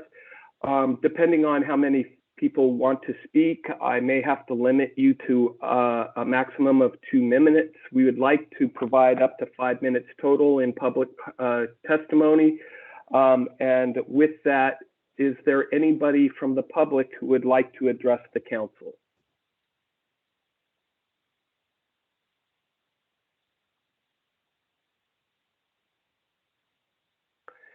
Okay. With that, I will assume that there are no comments by the public, and I will close that part of our agenda. I'll take a motion for adjournment. Mark, before we do that, can I just quickly make a quick point?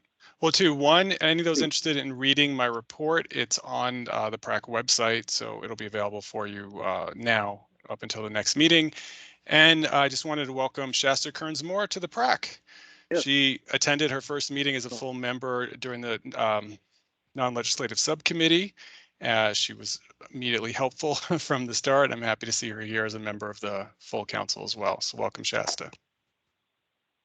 And I'll admit that my first failure as chair of the PRAC, only in my second meeting, was my failure to welcome Shasta as the newest member of the PRAC. And Shasta, I hope you will forgive me. I'll make it up to you somehow. All right, folks. Adjournment, please. So moved. Yes, a second. Todd moved and Emily is second. All approved, say aye. Aye. Aye. Aye. Aye. Thank you, everybody, for a great meeting. Just as a reminder, Legislative Subcommittee meets on the 17th. I don't believe we have a date yet set for the full PRAC meeting, and forgive me for not knowing when the Subcommittee on non-legislative topics will be reconvening. But that's what I know for the time. January 14th, as Todd says. So we'll wait for our next full council meeting. And again, my appreciation to Scott and my welcoming of Shasta. This meeting of the Public Records Advisory Committee is adjourned. Have a great week, everybody. Thank you. Thank you.